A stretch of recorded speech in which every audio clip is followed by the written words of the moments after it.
guys, it's Vicky, and today I'm here with my June wrap-up. June was an interesting month, mostly because I was so busy that I didn't read nearly as much as I wanted to. I really wanted to read a lot more, but there was just a lot going on. We had like the end of the school year type stuff going on. Leia had her big dance recital, so there was like some extra dance rehearsals and things like that. Birthday parties, we're getting ready to go on vacation, so we were kind of like having to get stuff for that, and it's just been a busy month. So I'm not complaining because for the past like 18 months we've done nothing, so I'm okay with it. But I read 5 books, 3 of which were audiobooks. So yeah, it was a bit of a slower month, but that's okay. I also had 1 DNF, so yeah, let's go ahead and get into it.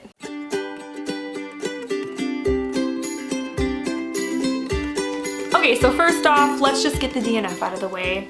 This should come as not really a surprise to many, but I decided to DNF Leaves of Grass by Walt Whitman.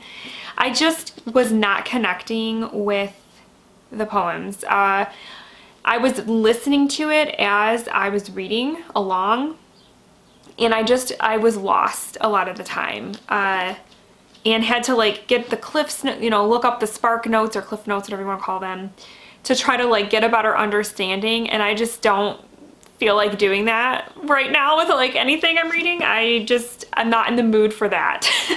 So yeah, this just wasn't connecting with me. I didn't get super far. I read like, I don't know, 100 pages or something, because it's very long, and decided I don't know if I'm gonna give up on it entirely. I might try to read it at a later date when I'm more in the mood, but for now it's a DNF. So the first book that I completed in June was one that I did on audio, and this fulfilled the Buzzword Reading Challenge for me, which was to read a book with a name or title in the title. And so I read Geralds Game by Stephen King, and this is a book about a married couple, Jesse and Gerald, and they are middle-aged. They own a house, a little cabin on the lake where they go to vacation, and in this particular trip they go and they're trying to sort of spice up their relationship. They've kind of hit a wall, and so they're in the bedroom. Gerald gets out some handcuffs. He handcuffs Jesse to the bed to kind of try to liven things up, and Gerald has a heart attack and he dies on the floor, and Jesse is left handcuffed to the bed. Like I said, at this lake house where there's no one for miles, so she can't just like scream for help and someone can come. She's basically alone and she's stuck on this bed. So the whole concept is, how is she going to get out of this situation? And yeah, it kind of goes from there. And what I really liked about this book was that the whole story takes place in this room with Jesse, except there are these kinds of pieces of her, like almost, they're not really like ghosts or other personalities, but they kind of are, that she's kind of talking to, having conversations with, and trying to sort out how she's gonna get out of this. And they sort of help her along, even though they're figments of her mind, right? So they're not really there, but she is communicating with them. And I really liked that aspect, the kind of psychology of it. And then also, she's obviously living through this traumatic event, and in doing so is reflecting on another traumatic event that happened to her when she was a little girl. So it was just cool. It was a cool, like, psychological sort of story. There's also a great tie-in in this book, a great Easter egg that is linked to Dolores Claiborne, which was my first Stephen King book I ever read, so I really enjoyed that little thing there. That was a nice little surprise. And yeah, overall, this was a pretty solid book until the end. And I can't really say what it was about the ending that I didn't like. I can't directly say because it would be very spoilery. It was a twist of sorts that for some reason, I just didn't like. I wanted there to be more ambiguity in the ending and some of the stuff that Jesse goes through. I wanted I just wanted the ending to be more ambiguous, and there's an element of the ending, or an element of her experience, that is a twist that I just didn't enjoy. And I don't know why. I was just like, why did he do that? Like, why did Stephen King do that with the ending? Like, I was just like, ah. So it kind of knocked it down a little bit for me. I think up until then, it was probably about a 4-star read, and now it's like a 3.5 or maybe a 3. But I did really enjoy it. And I did watch the movie, the Netflix movie, so I'm going to be doing a Flicks and Lit on it. So look out for that soon. But yeah, overall, I enjoyed this. It was good, and it was a 3.5 star read. Next up, Leia and I completed a book. So again, this is a very like quick little middle grade book that I read with Leia, but I want to mention it because I do like to mention them here on my channel. We read this really cute book called Zoe and Sassafras, Dragons and Marshmallows. So this is the first book in a series. I think there's quite a few out now. But this series deals with a little girl named Zoe and her cat, Sassafras. And she basically, in this first book, she finds out that her mother, kind of on the sly, secretly in their barn, helps magical animals that are either sick or in trouble. They come to her and she figures out ways to help them or make them better or whatever. And she discovers this and it's kind of an ability because not everybody can see these creatures and stuff, but she can. And her mom goes out of town for like a work conference or something, and Zoe is basically in charge, and a little dragon shows up and needs help. So it's really cute. It is a really cute story and concept. And what I really liked about this was there is a lot of science in here, because the whole thing with helping these animals is that she has to do different sort of experiments and tests and like have a hypothesis and test that hypothesis. So there's like scientific method and stuff going on where she's trying to figure out like, how can I help this animal? And so yeah, there's a lot of like science-based stuff, and it also deals with like biology and things. And like in this book, I don't know if all of the books do this, but at the end there's actually a glossary. So some of the terms that are used to describe some of the animals, for example, carnivore, cold-blooded, even talks about things like hypothesis and conclusion. Like, so you're learning about methods of, you know, experimentation in science, and that's really cool. I really like that. So it also has some really cute illustrations. So for example, so the illustrations are adorable, and the story was really cute as well, and we really liked it. It was a quick little read. It went really quick, but we both enjoyed it, and we definitely want to read the other books. I can't remember if I gave this a 3 or a 4, but definitely it's worth the read if you're interested or you have any little ones that you think would like this. We definitely want to read more books in this series. The next book that I completed in June was for the Random Reads book club, and this time around we decided to read a fantasy book, which you guys know fantasy is not my strong suit. It's not one that I typically go for because I honestly find the genre to be a little bit intimidating, but Bobby had already read this book and loved it and thought it would be a great pick because it's a fantasy book, but it's great for newbies because it doesn't have like, it's not, number one, it's not like a big, huge, long story. And it has fantastical elements, but it's not like, there's not a lot of crazy world building and all that kind of stuff. So it's more approachable. So anyways, we read Kings of the Wild by Nicholas Ames, and this is a book about a band of mercenaries, which, by the way, I will admit, when I read this synopsis for this, I had to look up what a mercenary was because I had no idea. I don't know. So yeah, I had to look that up.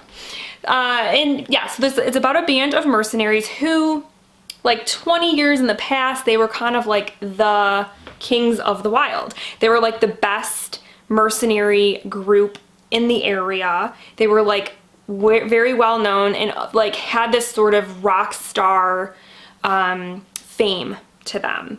And that was one of the things, like side note, one of the things I really liked about this book was he literally plays with the word band as if these groups of people are like a band, like a rock band. And like the way that they have this sort of celebrity status, the way they're very like, you know, wild, and they do all this crazy stuff, and, you know, they party, and they do, like, they live, like, the rock star life, but they're not, like, in a band, they're a band of mercenaries. So it's kind of a fun little wordplay there, which I really enjoyed, and it literally gives a nod to a lot of bands, like some of the terms and names of some of the groups and stuff. Like, there was a guy in here called Neil the Young, and just, like, fun stuff like that. So it was a fun little play on words and everything that I thought was enjoyable. So anyway, the band that we're following in this is a band called Saga. And like I said, 20 years in the past, they were the big top people. Now, they're middle-aged. They broke up, you know, years ago. They're married, they have kids.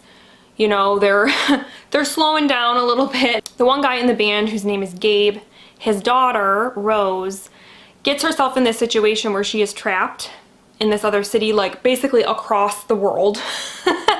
And he wants to go rescue her. And it's a very dangerous sort of mission. And he decides to get the old band back together to help him save his daughter. So gradually he gets everybody, and they go on this mission to save Rose. And along the way, they, you know, meet some really interesting people. There's a lot of cool, like, fantastical creatures and monsters, and so much humor in this book. I laughed so much in this book. I had a great time. It was a great time. But it also had a lot of, like, action scenes and things like that, but it also had a lot of heart, because at its core, it deals with these people who at one time in their lives were like a brotherhood. They were like family, and so they deeply care for each other, and it was just really good. My favorite character in here was a character named Moog. He was part of the band. He was a wizard. And so he would just do some really funny stuff with some of his, like, little magic potions, and some of the stuff he would just do in the book just made me laugh so hard.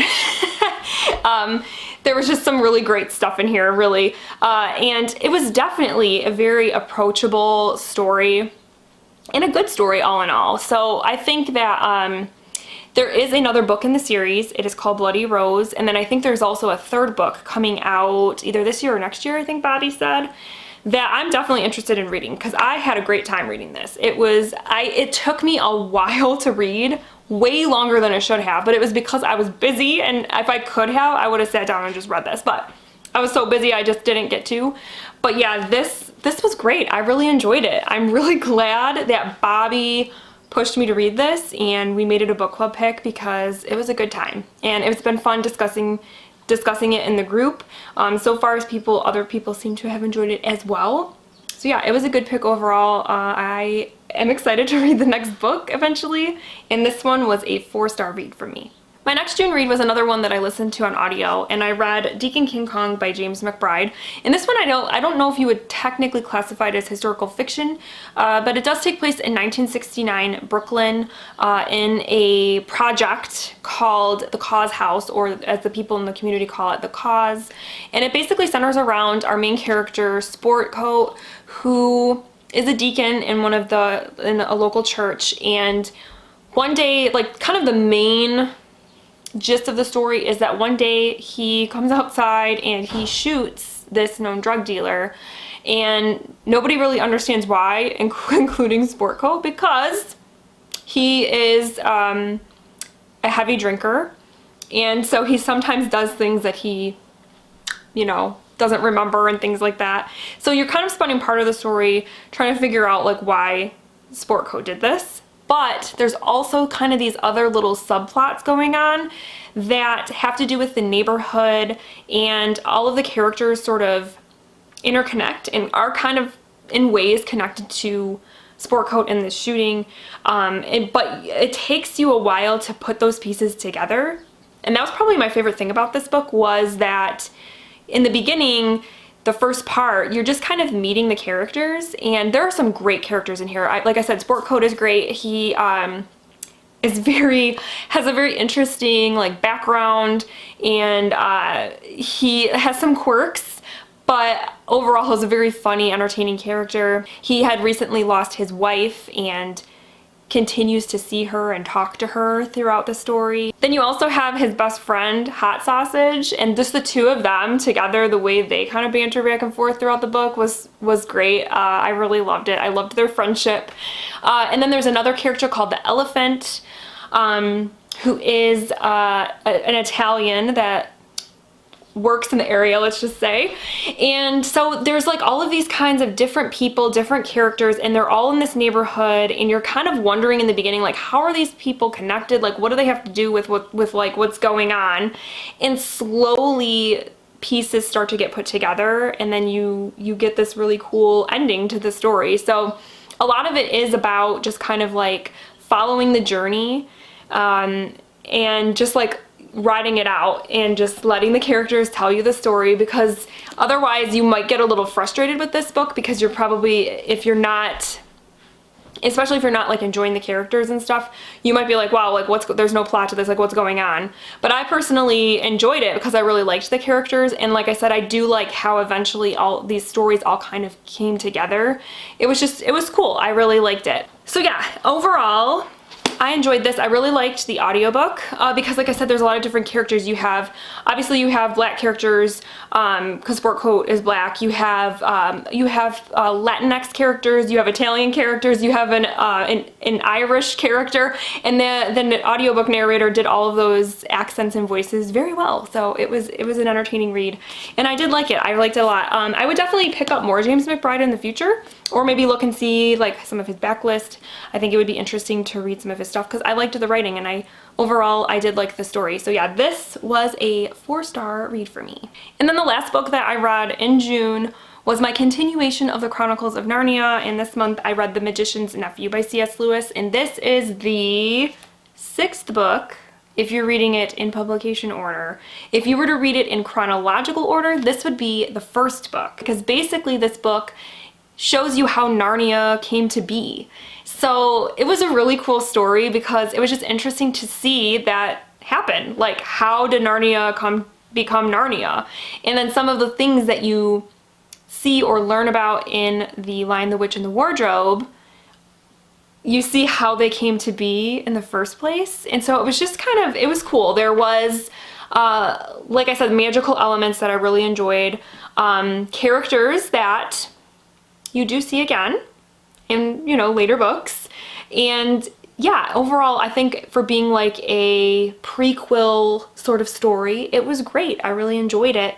And I think the overarching story was cool too, because you had, again, you had 2 kids, a boy and a girl.